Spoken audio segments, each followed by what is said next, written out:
पर अब इनका जन्म कैसे हुआ?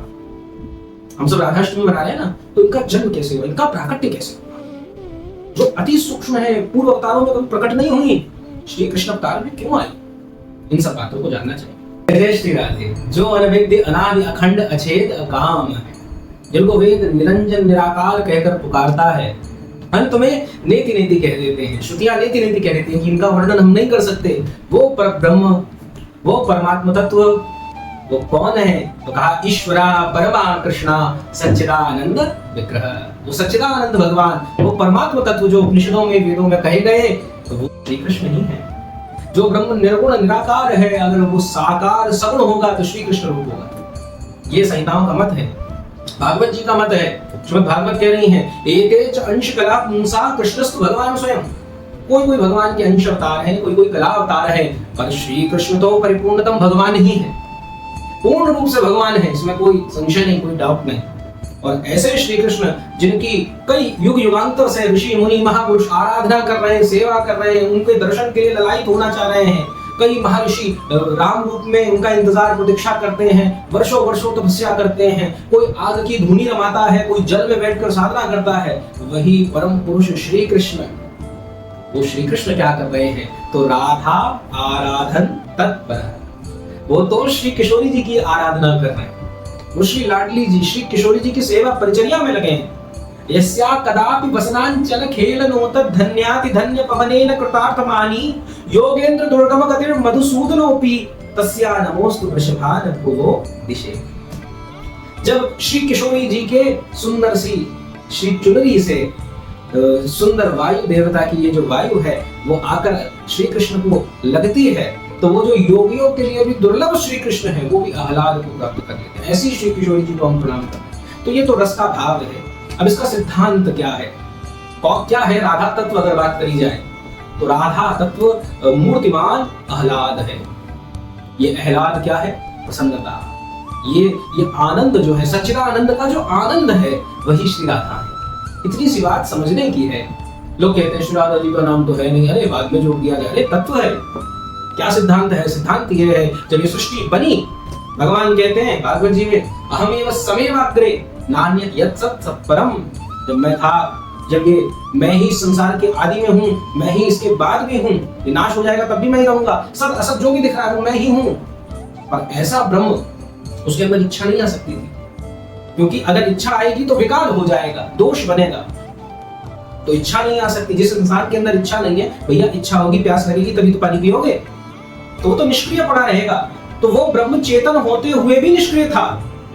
वो परमात्मा तत्व जिसके अंदर समस्त ऊर्जाएं हैं, जो परमाराध्य हैं, वो सर्वशक्तिमान होते हुए भी कुछ नहीं कर रहे थे। तब ये हृदय का आह्लाद उत्पन्न हुआ, ये प्रेम उत्पन्न हुआ, ये रस उत्पन्न हुआ। जिस प्रकार से कथा मिलती है, ब्रह्मा जी ने पूरी सृष्टि बना दी, पर कहीं रस नहीं है, सब सुनी सुनी, कहीं प्रेम नहीं है।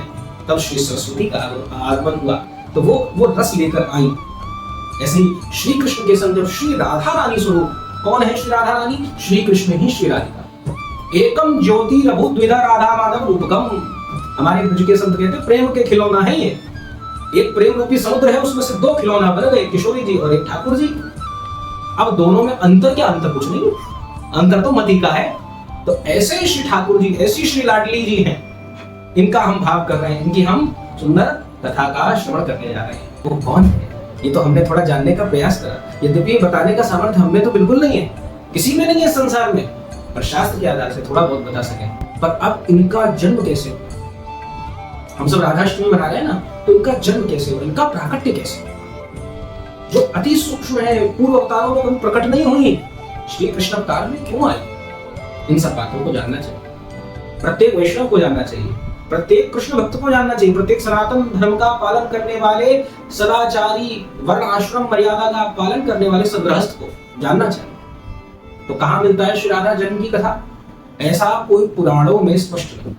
ऐसा नहीं राधा नाम नहीं है। ब्रह्म वैवर्त में तो महाशक्ति के रूप में श्री किशोरी जी हैं।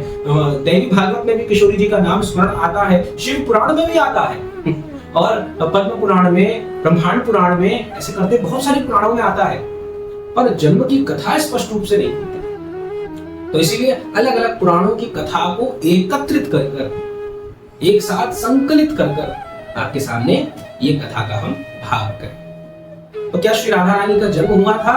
बिल्कुल नहीं हुआ था, नहीं हुआ था। श्री कृष्ण की जन्माष्टमी बनाई है, पर ये किशोरी जी का तो प्राकट्य उत्सव ही रहेगा। यहाँ जन्म नहीं हुआ है। शास्त्रों में स्पष्ट रूप से लिखा है, आप पद्म पुराण, ब्रह्म वैवर्त पुराण पढ़े, वहां लिखा है वायु का वेग था कीर्ति मैया के पेट में, उदर में। श्री राधा रानी नहीं थी, तो राधा रानी की किशोरी जी की प्राप्ति कहाँ हुई? किशोरी जी तो अयोनिजा है, उनके कोई माता पिता नहीं हुए, कोई मैथुन सृष्टि से उनकी उत्पत्ति नहीं हुई। वो सच्चिदानंद है, वो प्रेम स्वरूप है। तो इनकी लीला क्रम कैसे बना, आइए इसको हम जान लें, इसका हम भाव कर लें। तो बहुत सुंदर सी बात है। आप सब जानते हैं श्री कृष्ण जन्म की लीला क्या है। सब देवता बड़े बड़े आतंकित हो गए और सब असुरों ने क्षत्रिय वेश बनाकर, राजाओं का वेश बनाकर, अलग अलग लोगों का वेश बनाकर, अलग अलग समाज के लोगों के रूप में असुर ही घूमने लग गए। तब पृथ्वी बड़ी ताड़ना में, बड़ी परेशान होकर, दुख में, कष्ट में श्री कृष्ण के पास में, ब्रह्मा जी के पास में, ब्रह्मा जी समस्त देवताओं को लेके, शिव शंकर भगवान सबको लेके श्री कृष्ण के पास आए। अब जब श्री ब्रह्मा जी का आगमन हो रहा है तो श्री कृष्ण तत्व क्या है इसको समझिए, बहुत सुंदर बात है। जब ब्रह्मा जी आए, मीना मैं ब्रह्मा हूँ, मुझे मिलना है श्री कृष्ण से। सखियां पूछ रही, सहचरियां गोलोक में पूछ रही, भैया कहाँ के ब्रह्मा हो? बोले कहाँ के, एक ही ब्रह्मा तो होता है। बोले एक ब्रह्मा होता है। तब दिखाया ब्रह्मा जी को, उनका रूप बताया। बोले इस ब्रह्मांड के आप ब्रह्मा हो, पर ये देखो बिरजा नदी बह रही है, इसमें कितने ब्रह्मांड जा रहे हैं। वहां देखा 8 मुख वाले ब्रह्मा, 1000 मुख वाले ब्रह्मा, 100 मुख वाले ब्रह्मा, जिसका जितना बड़ा मुख, जिसके जितने ज्यादा मुख उतनी बड़ी सृष्टि। हमारे ब्रह्मा जी की तो सबसे छोटी सृष्टि है। तो जब ब्रह्मा जी को ये ज्ञात हुआ तो ब्रह्मा जी तो बड़े लज्जित से भी हुए कि अरे मुझे ये छोटा सा अहंकार कैसे आया। श्री कृष्ण के पास पहुंचे, भगवान कृष्ण ने सांत्वना दी कि मैं अवतार दूंगा। भगवान कृष्ण ने तो कहा कि मैं अपने परिपूर्ण रूप से आऊंगा, परंतु लाडली जी किशोरी जी के हृदय में भी बात पहुंची। गोलोक की नित्य लीला चलती रहती है, ये समझने की बात है। यहाँ पे जैसे हम कहते हैं श्री कृष्ण अवतार हुआ था, ये कह देना भी मूर्खता है। श्री कृष्ण अवतार नित्य निरंतर हो रहा है, क्योंकि कोई ना कोई ब्रह्मांड में भगवान प्रकट ही हो रहे होंगे। दूसरी बात, और भगवान इस पृथ्वी पर आए फिर चले गए, नहीं ऐसा नहीं है। भगवान हमें यहाँ दिख नहीं रहे हैं, पर भगवान तो विराजमान है। श्री कृष्ण का जीवन काल 125 वर्ष था, ये कह देना भी मूर्खता ही है, ये भी बुद्धि का दिवालियापना ही है। क्योंकि श्री कृष्ण तो नित्य रूप से गोलोक में विराजते हैं, उनकी लीला चलती ही रहती है, उनका लीला विलास होता रहता है। अब जिस प्रकार से भैया अब टीवी में, पुराने टीवी वगैरह होते थे तो एंटीनास आते थे, तो वो सही कर लीजिए, जैसे आज भी डिश वगैरह के होते हैं, तो वो थोड़ा सही कर लेंगे तो उसमें टीवी में सब आ जाएगा। मोबाइल का नेटवर्क बढ़िया चल रहा होगा तो सब कुछ दिखेगा, उसमें बढ़िया आपका सब काम करेगा। ऐसे ही जिसके अंदर, जिसका नेटवर्क श्री कृष्ण प्रभु से, श्री किशोरी जी से जुड़ जाता है, वो नित्य लीला का भाग बन जाता है, वो रस का भागी हो जाता है। तो गोलोक में नित्य लीला चलती है, और श्री किशोरी जी को लगा कि आप अवतार लेंगे और मेरा आपसे विरह होगा, ये मुझे स्वीकार नहीं है। तब श्री कृष्ण ने कहा कि नहीं, आपको भी अवतार लेना है। और किशोरी जी मुस्कुराती हैं और कहती हैं कि मैं कैसे अवतार ले सकती हूँ। तो श्री कृष्ण कहते हैं क्यों नहीं, क्योंकि वहां पर तो मेरे उपयोग की कोई वस्तु ही नहीं है, इस पृथ्वी पर ऐसा कुछ है ही नहीं जो मेरे मन को अभी सुख दे। तब श्री कृष्ण पूछते हैं आपके मन को सुख कैसे मिलेगा। तब श्री किशोरी जी शर्त रखती, एक शर्त कहती है, क्या? यत्र गोवर्धनो नास्ति, यत्र नो यमुना नदी, यत्र वृंदावनो नास्ति, तत्र मे नाम न सुखम। यत्र अर्थात जहां, यत्र गोवर्धनो नास्ति, गोवर्धन नहीं है, यत्र नो यमुना नदी, वहां तो यमुना नहीं है, वहां विरजा नहीं है। यमुना जी विरजा के रूप में गोलोक में है, और गोवर्धन जी नहीं है। तो ये गोवर्धन जी, ये वृंदावन, ये किसकी कृपा से प्राप्त हुआ इस धरती को? किशोरी जी की कृपा से प्राप्त हुआ। तब भगवान श्री कृष्ण ने वचन दिया कि इन तीनों को मैं प्रकट करूंगा। सबसे पहले श्री गोवर्धन महाराज प्रकट हुए, यमुना नदी प्रकट हुई, और फिर वृंदावन धाम प्रकट हुआ। श्यामा हृदय कमल सो प्रकट्यो, श्याम हृदय को भावे। ऐसो है, सब काल सुख है, हर क्षण यहाँ सुख है। वृंदावन आने के बाद भागवत जी में वर्णन करते हैं, श्री कृष्ण जब वृंदावन आते हैं तो क्या कह रहे हैं कि वृंदावनम संप्रविश्य, वृंदावन में जैसे प्रवेश करा, भगवान ने कहा सर्वकाल सुखावहम, अब मुझे तो यहाँ हर परिस्थिति में सुख है। यहाँ अच्छे से रखो तो ठीक, नहीं रखो तो ठीक। क्यों? क्योंकि किशोरी जी की कृति में आ गई। वृंदावन ब्रह्मा जी की कृति का नहीं है, ये ब्रज जो है ब्रह्मा जी की कृति नहीं है। जिस प्रकार से श्री महादेव द्वारा काशी बनाई गई अपने त्रिशूल पर, उसी प्रकार से ये वृंदावन भी सामान्य नहीं है, ये साक्षात किशोरी जी की कृति है। जिन किशोरी जी के लिए स्वयं महादेव कह रहे हैं, राधा कृपा कटाक्ष में स्तोत्र पढ़ रहे हैं, मुनीन्द्र वृंद वंदिते त्रिलोक शोक हारिणी, ऐसी किशोरी जी की हम चर्चा कर रहे हैं। तब किशोरी जी को लगा कि अब हम अवतरण लेंगे। अब अवतरण कहाँ लिया जाए? तो पूर्व जन्म में बताया कि एक राजा हुए सुचंद्र और कलावती। कलावती ये पितरों की मानसी पुत्री थी, सुचंद्र बहुत वीर राजा थे, तो ये नृग के पुत्र थे। और ऐसी इनकी महिमा शास्त्रों में कहा गया कि भगवान के अंशावतार ही मान लिया गया।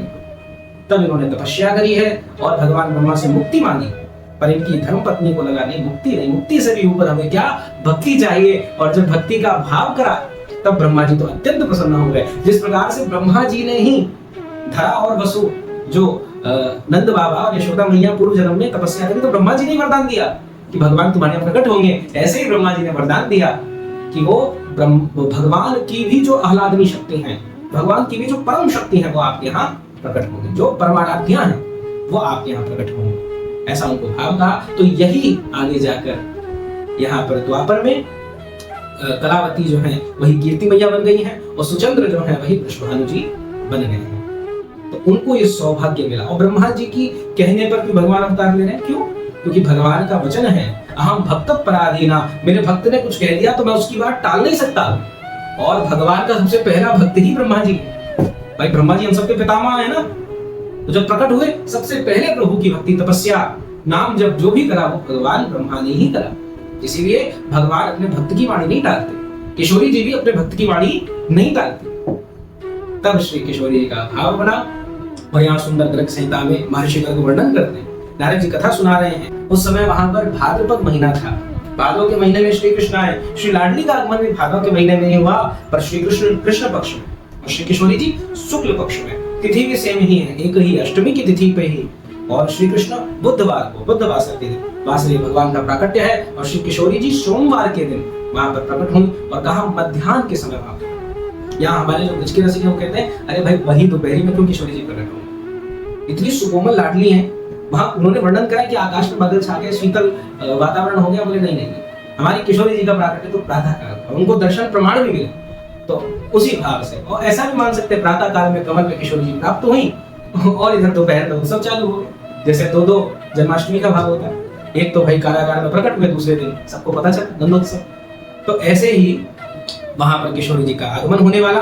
कैसे? वहां पर उनके अवतरण के कारण से जितनी नदियां हैं सब स्वच्छ हो गई, सारी नदियों में स्वच्छता निर्मलता आ गई, सारी की सारी दिशाएं अत्यंत निर्मल हो उठी, चारों ओर कमल की सुगंध व्याप्त हो गई और ऐसी शीतल मंद वायु प्रवाहित हो रही है, मानो जैसे शरद पूर्णिमा चंद्रमा और उससे कई कोटि गुना, कई शत गुना, कई सहस्त्र गुना तेज युक्त श्री किशोरी जी का आगमन हो रहा है।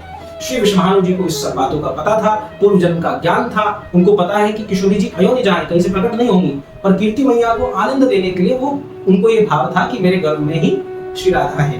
तो वृषभानु जी को कमल के ऊपर श्री किशोरी जी प्राप्त हुई। और कहाँ प्राप्त हुई?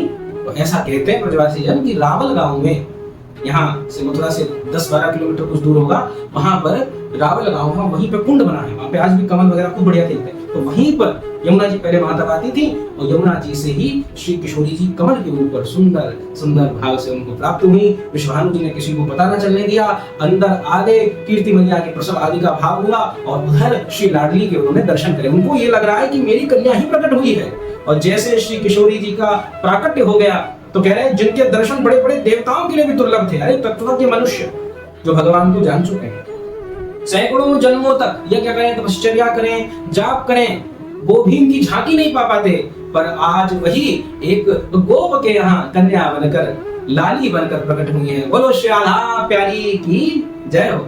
स्वर्ण जड़ित सुंदर रत्नों से बना हुआ, चंदन से बना हुआ सुंदर सा पालना है, उसमें किशोरी जी को विराजमान करा गया है। कीर्ति मैया अपने आनंद में है, उनके मुख की कांति और तेज बढ़ता जा रहा है, उनका जो आनंद है वो बढ़ता जा रहा है। सब लोग इसके दर्शन के लिए लालायित हो रहे हैं। कौन? वृषभानु के घर कहाँ गए हो, कहाँ गए हो, कहाँ गए हो। और जैसो भैया ऊंची अटारी पे पहुंचे, देखो श्री लाडली जी पालना में झूल रही, ब्रिज में तो आनंद हो गया। इधर नंद के लाला भैया और इधर वृषभानु के लाली भैया।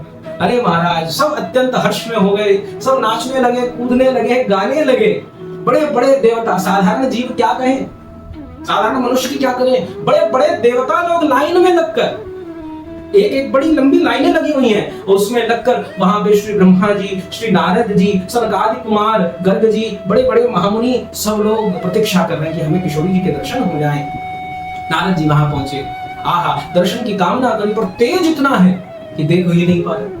तेज इतना है, वो कांति इतनी है कि देख ही नहीं पा रहे। कह रहे हैं प्रतिपदा के जो शुक्ल पक्ष में चंद्रमा का तेज है, उससे कोटि कोटि गुना तेज श्री किशोरी जी में। सूर्य का तेज नहीं कह रहे, क्यों? क्योंकि सूर्य के तेज में थोड़ा सा तो चुभ जाता है, पर चंद्रमा का तेज शीतल होता है। ऐसे शीतल है किशोरी जी। तब श्री नारद जी आए हैं, और नारद जी ने किशोरी जी का प्रथम दर्शन करने का प्रयास करा, पर नहीं कर पाए। तब श्री किशोरी जी की स्तुति करी। श्री नारद जी बोले, श्री रास रंगस्य विकास चंद्रिका दीपावलिर्या वृषभानु मंदिरे गोलोक चूड़ा मणिकंठ भूषणा ध्यात्वा परम ताम भुवि पर्यटाम्यहम्। कह रहे हैं नारद जी, क्या कह रहे हैं? पर्यटाम्यहम्, मैं तो घूमता रहता हूँ, विचरता रहता हूँ, भगवान का नाम गाता रहता हूँ, परंतु आज मेरा जीवन सफल हो गया। श्री रास रंगस्य, जो श्री रास स्थली को प्रकाशित करने वाली चंद्रिका है। श्री कृष्ण द्वारिका में भी थे, वहां पे भी गोपियां का भाव बताते हैं, वहां पर भी उनकी खूब सहस्त्र रानियां थी, पर रास नहीं हुआ वहां पे। क्यों? क्योंकि रास के लिए दो चीजें अत्यंत आवश्यक हैं, एक वृंदावन धाम और श्री वृंदावन रानी, श्री राधा रानी, इनके बिना रास नहीं हो सकता। ऐसी किशोरी जी जो वृषभानु के मंदिर रूपी घर की क्या है? दीपावली है, उज्जवल है, जो गोलोक की चूड़ामणि है, और श्री कृष्ण के कंठ का परम सौंदर्यमय हार है। मैं उन्हीं पराशक्ति के दर्शन की कामना, उनके ही ध्यान की नित्य कामना करता। ऐसा सुंदर भाव कहा, किशोरी जी के चरणों का अर्चन करा और उसको जल को पिया, और उसके बाद श्री नारद जी को ऐसे अद्भुत दर्शन हुए, अद्भुत दर्शन हुए जो कह नहीं जा सकते। किसी को नहीं हुए ऐसे अद्भुत दर्शन श्री नारद जी को प्राप्त हुए, और नारद जी तो अत्यंत आनंद में आ गए। और इधर हमारे नंद बाबा तक ये बात पहुंची, तो नंद बाबा भी खूब आनंद में, खूब सारी वही छकड़े बुलाए गए, बैलगाड़ी बुलाई गई, वृषभानु के द्वार चलो जाए, चलो वृषभानु गोप के द्वार, जन्म लियो मोहन हित श्यामा। किशोरी जी को प्राकट्य हो गया है, तो अब मोहन को भी तो आना पड़ेगा, ठाकुर जी को भी आना पड़ेगा। तब श्री ठाकुर जी महाराज आए हैं, और श्री वृषभानु जी के पास आए। नंद बाबा ने खूब बधाई दी, खूब आनंद करो, यशोदा मैया दर्शन को लालाई तो वही कैसी लाली है, जरा रूप देखूं, जरा गुण देखूं। कीर्ति मैया ने दर्शन करावे। आहा, किशोरी जी की रूप छवि देखकर, उनके सुंदर सी बाल लीलाओं को देखकर, उनकी बाल भावों को देखकर ऐसी यशोदा मैया मानो उन्मत्त हो गई कि सब कुछ, किसी चीज की सुधि नहीं रही। गोदी में लाला था, सोची कहा दूं, कौन सो हार दूं। अरे मैं तो गरीब गोपी हूँ, मैं कहा दूं। अरे मेरी गोद में तो नीलमणि है, ये उज्जवल जो नीलमणि है, मैं इसी को श्री किशोरी जी को भेंट करती हूँ। श्री किशोरी जी के चरण में रखा। परंतु भैया ये तो दंपति हैं, दिव्य दंपति हैं, अपने आप श्री ठाकुर जी श्री किशोरी जी के पास पालना में पहुंच गए।